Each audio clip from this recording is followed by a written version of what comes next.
Welcome in, whiskey freaks, to the Blind Tasting Podcast. I'm John Stark, your host, and I've got some terrible news. I've got some, it's very bad news. The Blind Tasting Podcast, it's shutting down. Yeah, I can't believe it myself. After almost 60 episodes and a year plus here on the airwaves, Apple, Spotify, iHeart, YouTube, all the places, everywhere basically. And I even put out a new book. Don't forget to buy the new book, kids. Yeah, so it turns out bourbon barrels, and I don't know how to say this really, bourbon barrels have been deemed an invasive species. Yeah, that's right. Our good friends at the government, it's always the government, isn't it? Yeah, so our good friends at the government, they've stepped in. In fact, they've got these task force things going on out there. They're rounding up rogue barrels and they're relocating them in the darkness of night to countries I'm not allowed to name. And it doesn't stop there.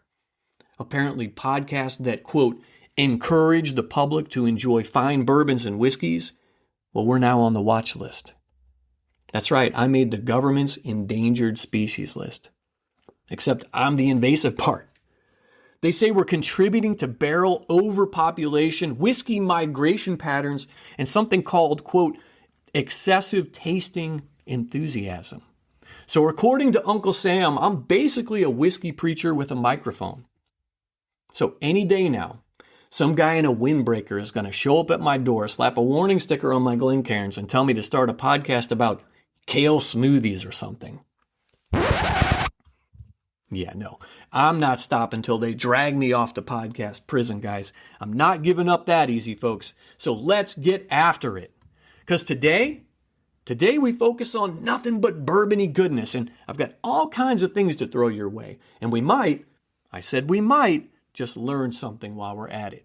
I've got bourbon bolos, so be on the lookout for this new stuff coming your way from our good friends at Four Roses and Lux Row and Cathead. Yeah, I said Cathead. And Sazerac is now focused on India again, guys. What the hell are they doing now? Well, you'll find out in just a few minutes, so hang with me. Also, I don't want y'all to miss out on this pretty badass contest from our good friends at Ezra Brooks. And if you love grilling meat, you're going to want to hear about this. Details ahead. And finally, today I review something weird, it's different. It's unknown to me until just a few weeks ago, and there's a story to boot. It's called Cask House Triple Oak Cask Strength Bourbon Whiskey. It's been finished in rye barrels. Yeah, I thought it sounded interesting too. So here's the deal. Got a couple decent bolos today. This month is nuts with it being Bourbon Heritage Month and all that good stuff, all the festivals, all the shenanigans. Anyways, this one comes from our good friends at Four Roses. They're back with its 2025 limited edition small batch bourbon. This year's release, it's hitting shelves on September 3rd, so that'd be just a few days ago. And it is the 18th entry in their annual series. And what it does, this one blends 4 hand-picked barrels aged between 13 and 19 years. We're talking OBSV. And one of these days I'm going to get, maybe I won't. It's a lot of science. I may not get into all this stuff they do at Four Roses, but I'll explain this some other day. We're talking about OBSV, their OBSK, and their OESV bourbons, and a 19-year-old OESV bottled at a hearty 109 proof. It's non-chill filtered, and this one is a fruit-forward expression enough to make your nose perk up. Master distiller Brent Elliott says the 13-year-old V batches bring that sweet, delicate fruitiness. The OBSK adds some serious complexity, and the 19-year-old OBSV layers its age depth that makes this blend feel, legendary. Okay, on the nose, expect apricot, or apricot depending on where you live, vanilla, caramel, black tea, rye spice, and mellow oak. The taste. They say the taste is apricot, citrus zest, creme brulee, and antique spiced oak. that finishes soft, sweet, and lingering. The kind of pour that makes you forget how many other whiskeys are waiting for you at home. Okay, now for the fun part. This bourbon isn't just sitting on shelves. There's only going to be about 16,000 bottles, and they're retailing for a blessed $249. I will not be trying to get my hands on that. That is too much money for me to spend on something they put out every single damn year. Anyway, most of them are going to go out in the Four Roses annual lottery anyway. I'm not entering a lottery for a bottle. That's just how I operate. And it's too late to enter the lottery anyway. If you're lucky, you could snag a bottle at the distillery in Lawrenceburg, or you could stop in a place called Bar 1888 for a pour while supplies last. I don't know. Whatever. If you're into that sort of thing. I like Four Roses, don't get me wrong, but I'm not jumping through a bunch of hoops. So I want to introduce y'all.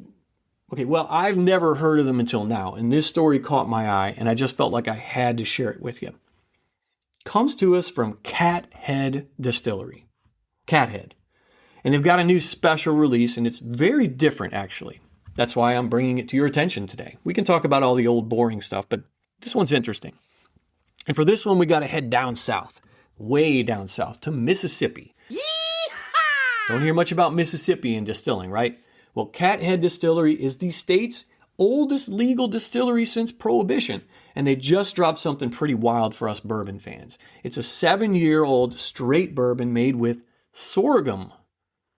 Yeah, I know, sorghum. The stuff most folks associate with syrup, not whiskey, right?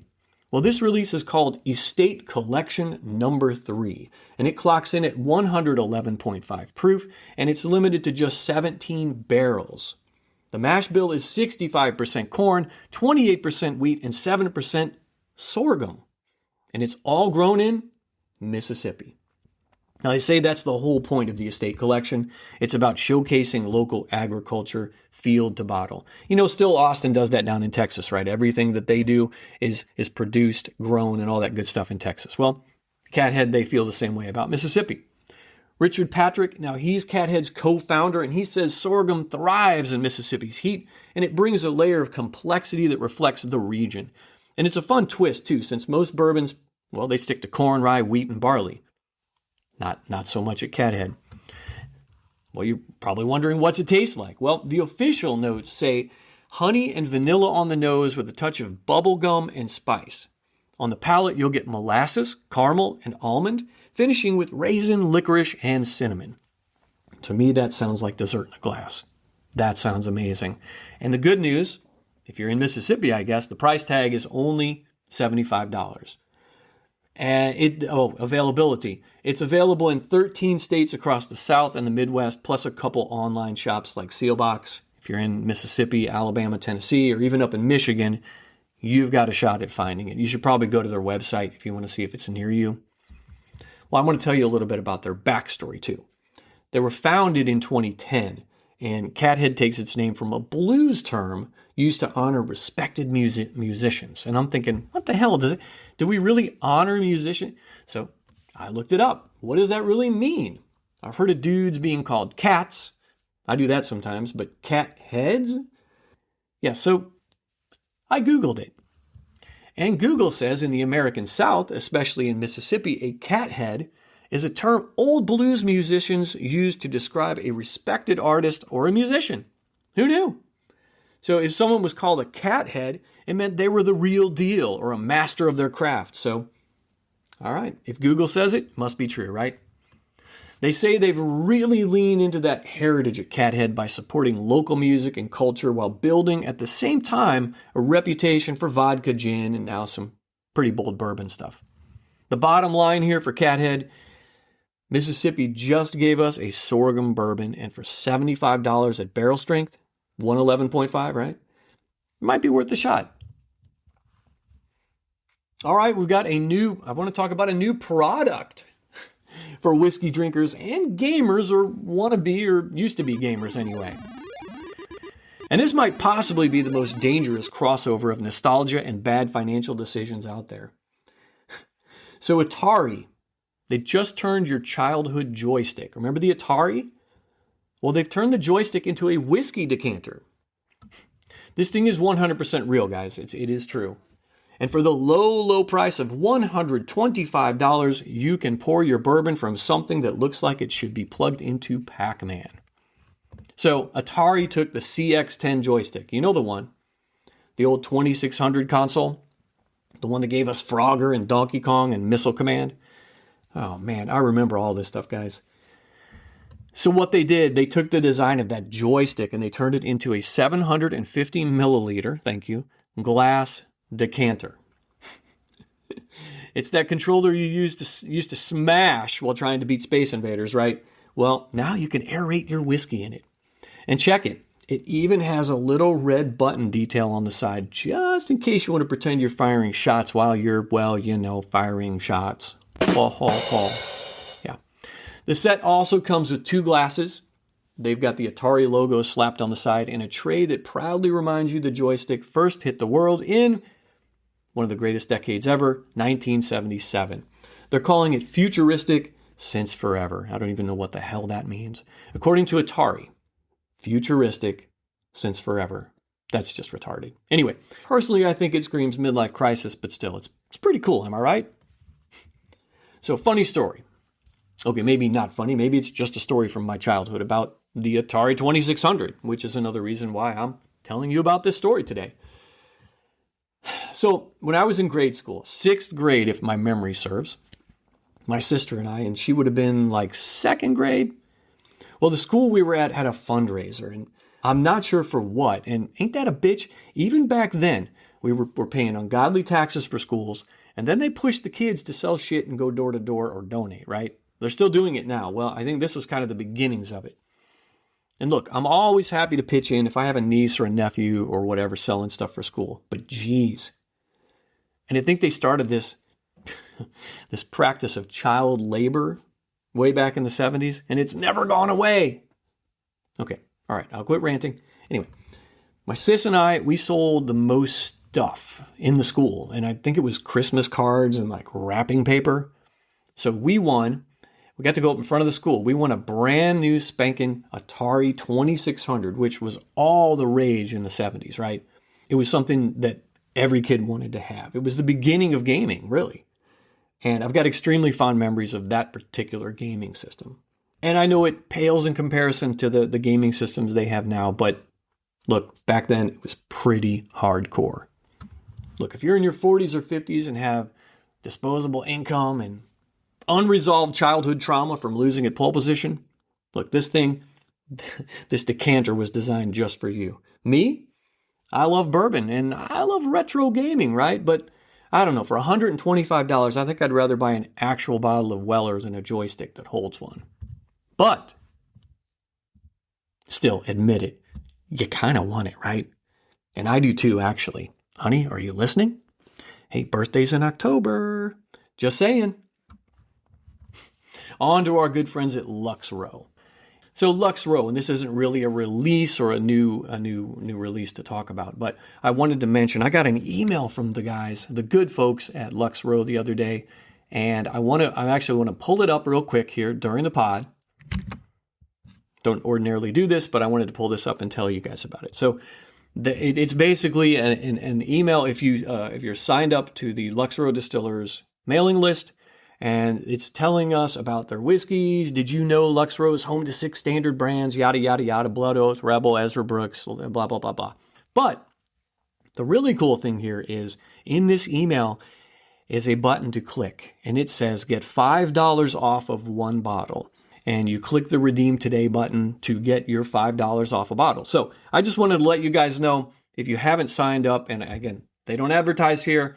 I do like Lux Row, actually. They're one of my favorite distilleries. But that being said, I'm on their mailing list. If you're not on their mailing list and you want to get $5 off a bottle, go ahead and sign up. Hopefully they'll send you one as well. But anyway, this is just a word to the wise, just kind of keeping you guys in the loop. $5 is $5, right? And if you can get a $50 bottle of cask strength Rebel there or something, or for 55 or 60, you knock $5 off. Hey, what the hell, right? Anyway, that's just a heads up about what they've got going on right now at Lux Row. Get your $5 coupon, guys. Now, I want to talk a little bit about bourbon making moves halfway across the world now, guys. Sazerac. You know them. They're our good friends behind Buffalo Trace. Weller, Benchmark, Sazerac, Pappy Stag. You know, these cats have their eyes locked on India. Yeah, you heard me right. Now, India's always been a Scotch country, mixed with plenty of domestic whiskeys, but bourbon is starting to slip into the picture. And why is that? Well, it's sweeter, it's approachable, and young drinkers, we know the young drinkers, right? Plus the premium consumers, well, they're curious. Kind of like we are, right?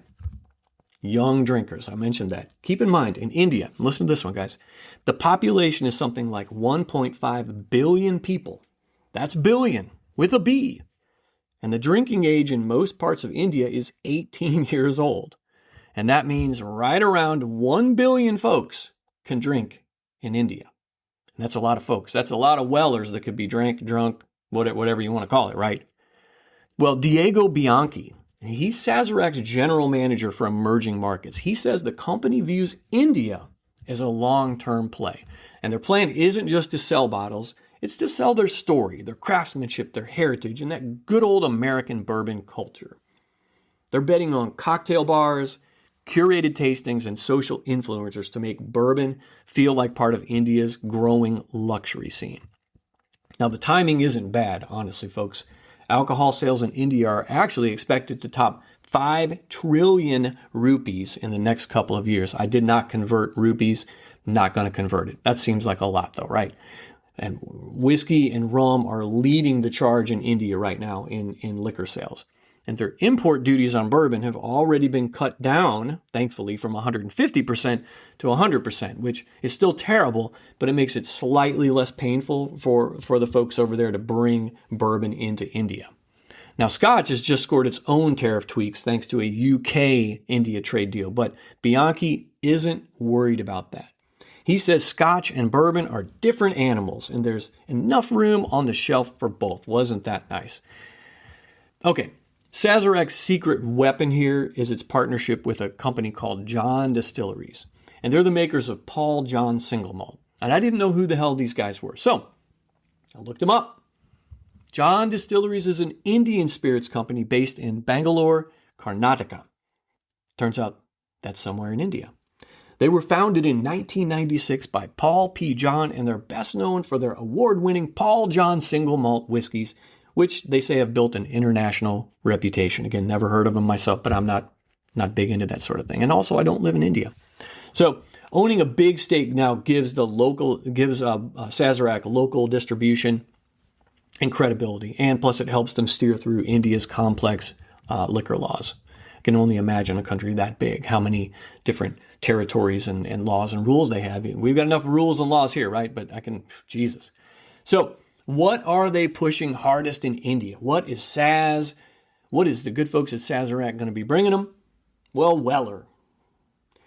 Weller will lead the charge, and Buffalo Trace will then follow. And you might even see special barrel picks and ultra-premium offerings rolling out to that market. Great. So Sazerac is aware of probably the biggest challenge, and it's really simple awareness about bourbon. A lot of Indian drinkers, they don't know what makes bourbon bourbon. So Sazerac wants to change that through education. Let them know it's got no flavorings, there's no shortcuts, just new charred oak barrels and strict rules that separate American whiskey from the rest. The bottom line here, guys, is India's whiskey scene is booming. And Sazerac, they want bourbon to be the next big thing, really. Now look, whether it works out, I'll be watching it. And as far as I'm concerned, and I've changed my position on this, right now anyway, and I'd rather we be able to find Weller here. But if they got to do what they got to do to, look, it's changed my attitude here. You know, if you've listened to earlier episodes. But if this is what has to happen to sustain them through this rough patch in the bourbon biz, I am begrudgingly for it. I'd rather they come out on the other end unscathed and we all get to enjoy it down the road. It's frustrating. I wish they would focus more on us, obviously, but if we get to enjoy Buffalo Trace products in the future, this may be something that just has to happen. So this is fun. on to our good friends at Ezra Brooks 99. And yes, I reviewed it before here on the pod. I think it was season 2, episode 4-ish. Well, this right here is about free stuff, free shit. It's a sweepstakes. It's a contest. And the prize? They're giving away 99 Traeger smokers.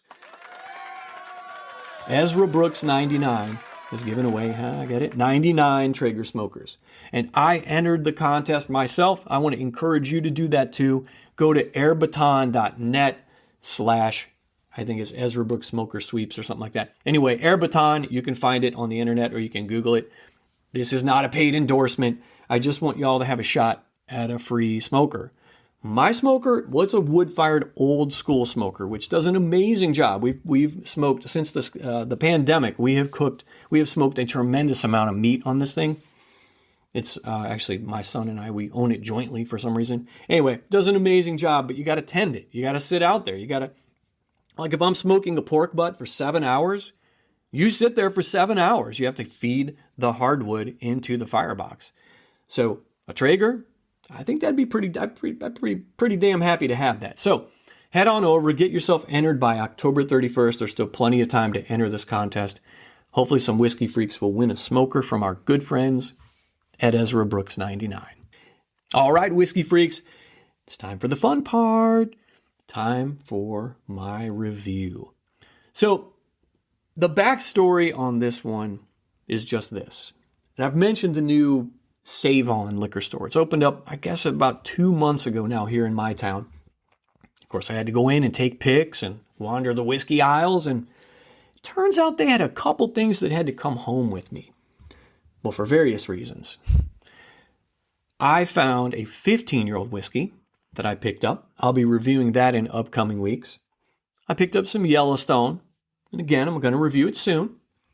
And I picked up this little gem. Well, okay, I'm not sure it's a gem, actually, but it piqued my interest. And it piqued my interest for a couple reasons.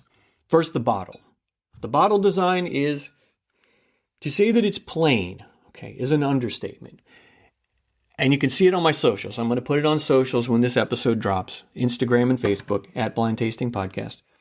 Head over there and take a look at what I'm talking about here. Like and follow. Please like and follow. Do all the things. Anyway, you'll see how plain this bottle label is. And this bottle is about the same shape and size as, say, like a Fighting Cock or Old Granddad. It's a really, might even be the same bottle. I don't know. But the difference is how ridiculously plain this label is. Now, not trying to judge a book by its cover. You guys know that's not me. That's not how I roll. But it kind of looks like a fourth grader designed this thing with one black crayon and a sheet of bright white paper. It gets the job done, okay? And I'll read the label to you in a sec. But the marketing team, they got to be on a pretty tight budget. This is not Sazerac. But like I said, I'm withholding judgment because, quite frankly, I don't give a shit what's on the label if the stuff inside is good. So let's move on to my review.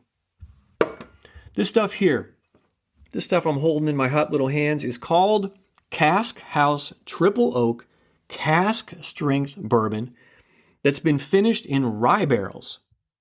And that's the second reason that I got that I got it kind of attracted to pick this bottle up off the shelf.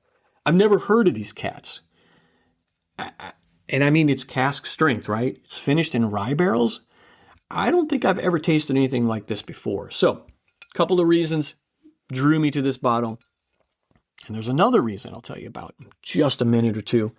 It makes me interested in these guys as well. The company says right here on the bottle, produced and bottled by the Washington Distilling Company in Washington, Missouri. And where is that exactly, you ask?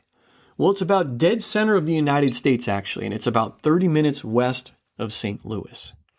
Interestingly for me, the Washington Distilling Company is a mere 10 miles from where I grew up here in the St. Louis area. So again, that is, I had a lot of reasons for picking this bottle up, and that is another one. So anyway, I reached out to them the other day, and I think I'm going to have to run out there, well, hopefully depending on how this goes today. All signs point to at least an interesting experience today, if nothing else. On the bottle it says, I'm going to read this right off the bottle, the concept at Cask House is simple. We take whiskeys of different ages, produced from different stills, with different mash bills, and for the whiskey novice, a mash bill refers to the mix of grains used in the distillation process, and we blend them to create a high-value whiskey of exceptional taste and singular quality. They also say about this one on their website, you'll never find a better value in a bottle of whiskey. Seriously. They say our bourbon is a smooth drinking bourbon that we finish in rye whiskey barrels to give it a slightly spicy note at the end. Simply put, this is the best value priced bourbon out there with a suggested retail price under $25. So their shtick is that they actually have two award-winning whiskeys here, a rye and a bourbon. And this one here today is the bourbon finished in rye barrels. They're both under $30. And this one here today, I snagged for, and I guess that's just yet another reason why I picked it up. I grabbed it for $22.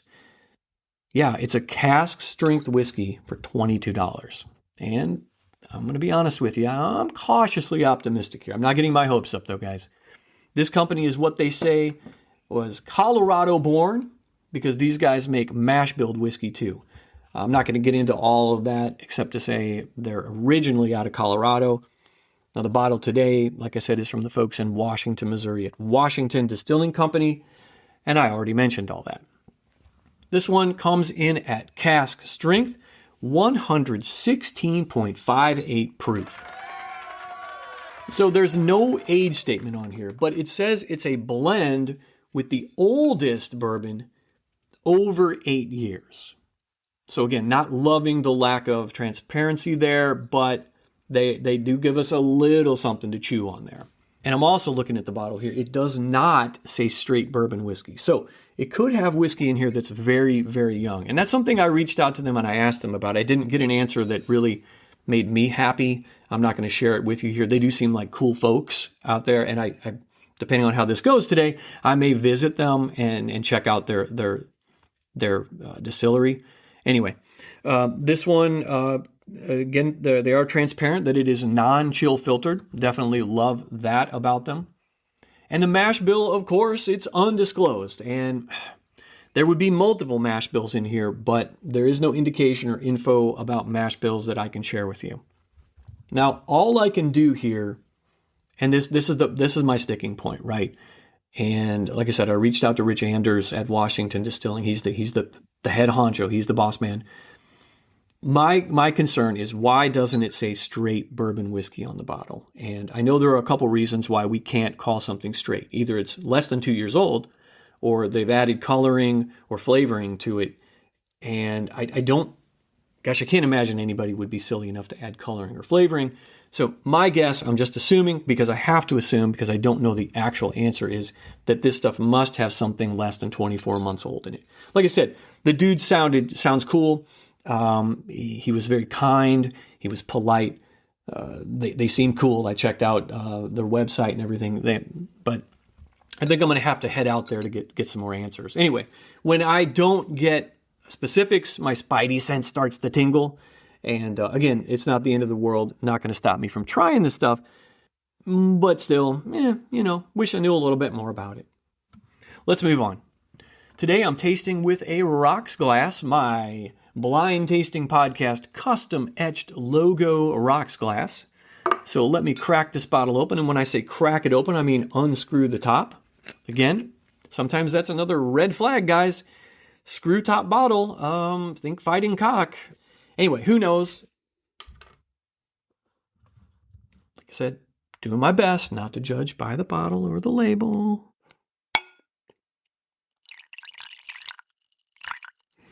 Okay. 116.58 proof. Anytime I'm over 100 proof, my sweet spot is probably 105 to 120, 100 to 120. So again, I've got a good attitude about this one, but I'm still a little skeptical. So the color. And I said this a million times. You've listened to me before. The color, you don't judge it in the bottle. Now this bottle, again, the label isn't very big, but still, you don't want to judge the color inside the bottle alone. You got to pour it into a glass to really evaluate it. And I have my basically CIA headquarters down here. I've got enough light shining on me here to grow, well, any number of things. So I have plenty of light to evaluate this under. You know, the color, it can sometimes give you an idea of the breadth of flavors you're about to put in your mouth. In my opinion, the darker the hue of the whiskey in your glass, not in the bottle, in the glass, sometimes you're going to get deeper flavors. Now, it's not always true. It is sometimes, and it is, honestly, I've found most of the time. So it's worth noting, and I'm going to say it every single time. Now, the color of this one is like a goldish straw color.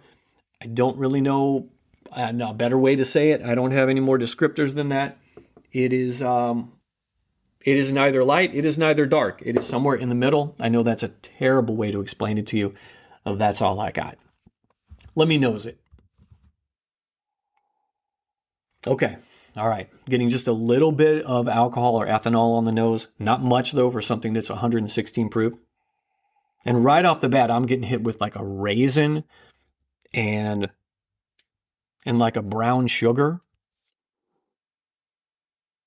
Yeah, wow, there's a lot going on in here. Like a light fruit, like pear. And there's a bit of citrus here too, and it's like an orangey citrus, not a lemony citrus. And I know I always mention that Ancient Age 90 proof that we reviewed last year. Not like that, not a lemony note. This is an orangey, like a nice, fresh, citrusy note. Let me get a sip of this stuff.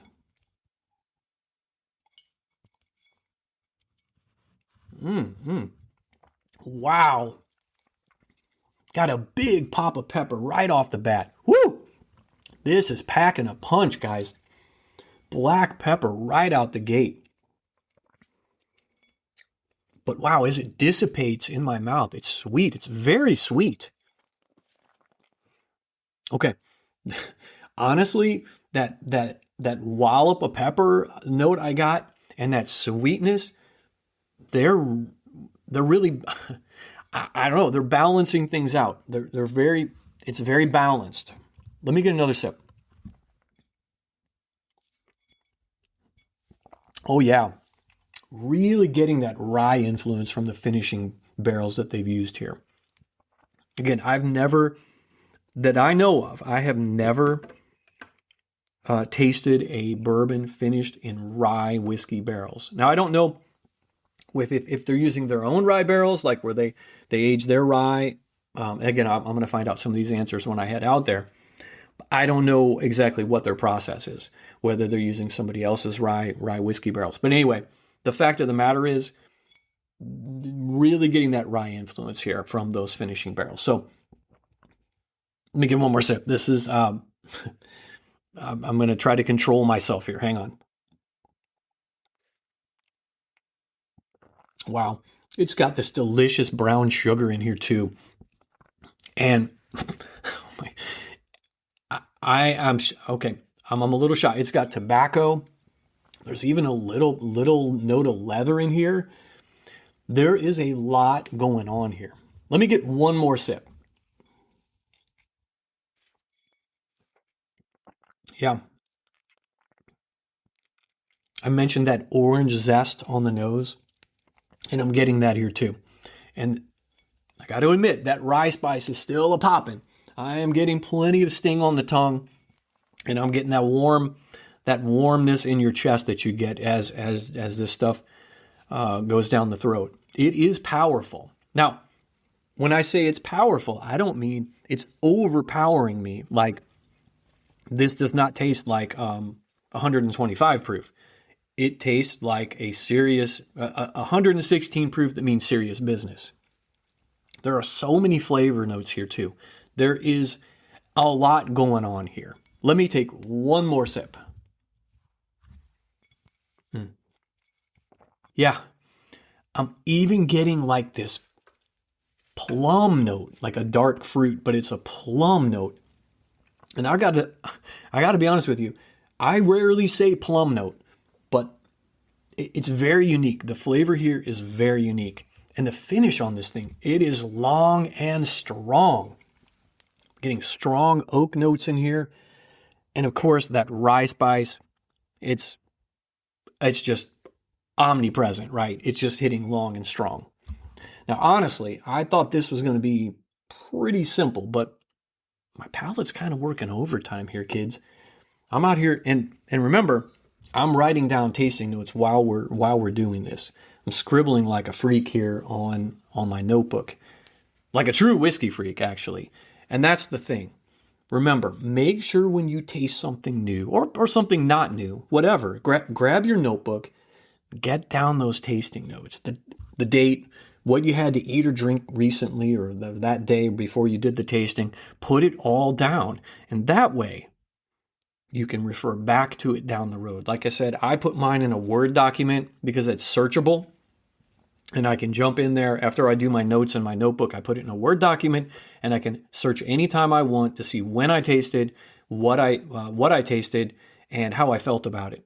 And honestly, I can see over time, over 7, 8, 9, 10 years, I can see changes in the things that I enjoy, the way my palate has evolved, so to speak. So anyway, it's interesting, it's fun, it doesn't require a lot of work. Everybody can spend 50 cents at Walmart and buy a notebook. Or if you go to one of the distilleries, you can get one of the fancy notebooks. Anyway, I've got a Heaven Hill tasting notebook, but I don't use that when the pages aren't big enough for me. I use a regular notebook. Anyway, I'm not your mom. Do whatever you like. But me, I'm writing this stuff down for later.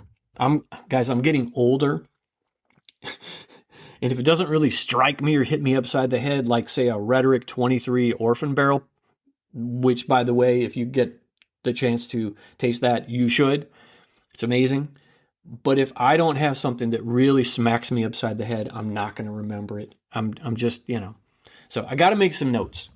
I mean, not like in school notes. Those are not fun notes. These are fun notes, the kind you think back on, like who you were with, who you were hanging out with, what bottle that you cracked open with your buddies or whoever. All the nostalgia. I mean, that's part of it, right? It's about all these things, the history, and all of that. And speaking of history, I've got a new book. Yeah, it's true. It's called Whiskey Wisdom and Bourbon BS. Barrel Strength Legends, Lies, and Untold Tales. And no, it's not just one story. It's dozens of stories, actually over 40 stories. Weird, wild, historical truths. Some of it may be true. Some of it absolutely true. Some of it ridiculous. Look, I spent way too many hours researching, writing, rewriting, arguing with myself about it. And yes, a questionable amount of bourbon was consumed in that process. Inside this magical little Kindle book, which, by the way, is available right now on Amazon, you'll find bourbon truths, folklore, stories about outlaw distillers, shady marketing schemes, whiskey-fueled inventions, and the kind of whiskey facts that sound made up because some of them just might be. Guys, I pulled this stuff from the weirdest corners of whiskey history. And the coolest part is, each chapter in the book ends with one simple question. Is it whiskey wisdom or is it BS? And you get to be the judge. Now, personally, I think it's best enjoyed with the pour you're about to keep or collect. Either way, there's no judgment here, kids. Just stories, sips, and a whole lot of whiskey-fueled fun. And the best part is, it's cheap. Yeah, I figure, why charge a ridiculous amount for it, right? This book's been a labor of love for me, and I had a blast cranking this thing out. But don't get me wrong. There were plenty of gnashing of teeth, there were headaches, and even a good amount of laughs putting this book together, too. Anyway, go grab a copy. It's on Kindle over at Amazon.com. You'll find the link in the show notes, as always, or just search my name on Amazon, John Stark, S-T-A-R-C-K, spell that right. Or you can search by the book title, Whiskey Wisdom and Bourbon BS, Barrel Strength Legends, Lies, and Untold Tales. Guys, it's just $10. That's it. For the price of one bad pour at an airport bar or a whole crappy bottle of Benchmark Old No. 8, which you'll get absolutely zero enjoyment out of, you get a whole damn book full of whiskey chaos. It's my kind of chaos, guys. And hey, if you grab a copy today, there's a chance my wife won't leave me, and I might just get to keep making more podcast episodes for all y'all whiskey freaks. It's a win-win, right? Whiskey Wisdom and Bourbon BS, Barrel strength legends, lies, and untold tales. Operators are standing by. The operators are not standing by, but Amazon will take your money. And no, I forgot to say, you can read the book on your Kindle device, and there are other ways to read it without a Kindle. I get so many messages from friends, family, and listeners. Oh, I don't have a Kindle. You don't have to have a Kindle. You don't need a Kindle. Let me say that one more time. You can download the Kindle app. It's free off the internet. Al Gore's amazing internet. It's in the Google Play Store. It's in the Apple Store. And once you download the Kindle app, it works on iPhone, iPad, Android phones, tablets, Google devices, or if you have a computer, you can read it on your computer from Amazon. Anyway, log in with your Amazon account, and then boom, your book is going to be right there. Well, it'll be there after you pay for it anyway. So you've got options. There are no excuses, whiskey freaks. Do it now. But seriously, guys, it means a lot to me. And if you do snag the book, here's what I need you to do. I need you to plop down on the patio, light up a cigar, or don't. I'm not your mom. Pour yourself something good. Have a few laughs along the way. And hey, who knows? You might, I said you might, even learn something. That's Whiskey Wisdom and Bourbon BS, Barrel Strength Legends, Lies, and Untold Tales. And I know it's annoying when dudes do this all, they seem like they just keep talking and talking and go on and on about their new book. It's aggravating. So in order to avoid this aggravation, just buy the book. Easy peasy, guys. Thanks. So if you listen to the Blind Tasting Podcast, or you don't listen, this is your first time, I'm going to introduce you to our verdict options. There are 3 verdict options. Are we going to keep it? Are we going to collect it? Or are we going to cull it? To keep it means to proudly display this whiskey in your liquor cabinet or bar. This stuff's good for a pour any time, but there's really no need to stock up on it since it's always available. Collect it. Grab another bottle or 2 since you find it so darn delicious, or it just may not be easy to get your hands on. Lastly, cull it. Use it to loosen rusty bolts or sanitize a dirty toilet. In the case of Cask House Triple Cask Bourbon Whiskey, finished in rye barrels at a whopping 116.58 proof, I say, keep it. Guys, I've got 3 words for you as it relates to this whiskey. Complex, intense, and delicious. Now, y'all know my goal. Well, I got a couple goals here on the podcast. I want to bring you honest, no bullshit reviews. I want to bring you news. But just as importantly, it's to bring you whiskeys you can actually find. And then once you find it, you can actually afford the damn thing. So I paid, okay, and that's another thing.